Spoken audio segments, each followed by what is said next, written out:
We begin again this hour with a story still breaking in London. An explosion on a subway train that police are investigating as a terror incident. Here is some of the key video we're getting this morning from the Parsons Green subway station. The train in the station at the height of rush hour when the explosion occurred. Now, here's a closer look at the object, what police are calling an improvised explosive device. And you see it there in some sort of an insulated bag.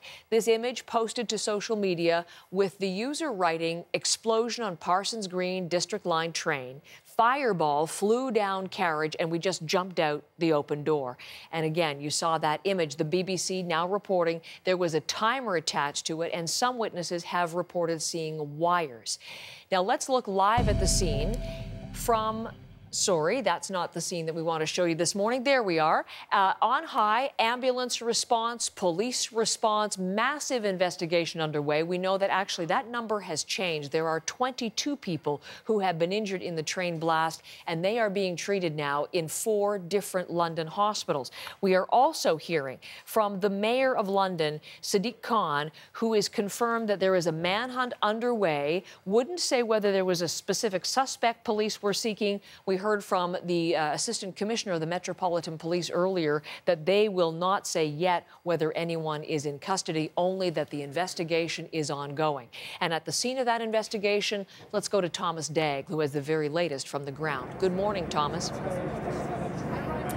Good morning, Heather. Police have a large area cordoned off here around the park that shares its name with Parsons Green tube station, where that apparent attack occurred involving that improvised explosive device. People really just rushing out at the height of rush hour this morning. People described it as a human stampede.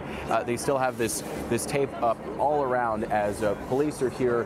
50 firefighters were called to the scene, as well as ambulance crews rushing people to area hospitals. We saw a woman escorted out by police a little earlier this morning. She had her head all bandaged up. It gives you a sense of how serious some of these injuries are, and what police are saying about those injuries is most of them are caused by what they describe as flash burns caused by this explosion this morning. Many people, of course, reminded of the so-called 7/7 attacks back in 2005, targeting London's underground and bus system, where dozens of people were killed. It seems at this point this likely not a coordinated effort, at least not according to one terror expert we spoke to here on the scene today. The fact that it was carried out in this neighborhood is probably of no significance whatsoever, because we don't know whether this was deliberately initiated or it was an accident. It's very likely that whoever constructed this bomb, it's obvious they didn't know what they were doing, thankfully, and it's very possible that this went off at a time and place that it wasn't intended to go off. So there, the terror expert, and indeed this is being investigated as a terror attack.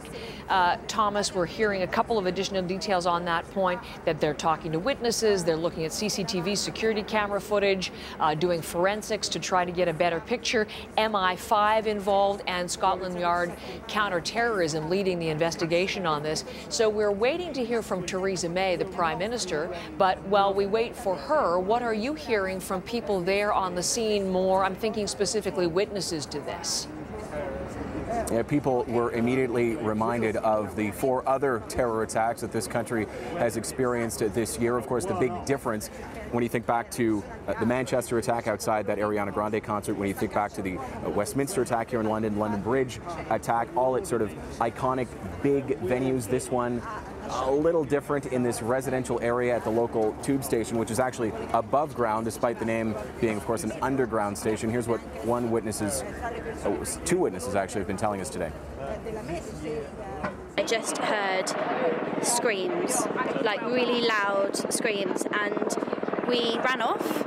We ran off the train, and we were just being shouted to run, and I didn't know why. Yeah, it's still really not sunk in that this has happened here. Obviously, you immediately think back to London Bridge, and when that happened, I sort of thank myself for working in a more residential family area. At least 22 people injured, as you say, Heather. More than 250 people had to rush out of the tube here. But it seems, given what we understand about this improvised explosive device, it could have been much worse and almost was. Indeed, Thomas, thank you very much. The fact that it did not go off at least gives police, again, something else to study as they investigate this further. Thomas Dagg right in front of that police cordon live for us this morning.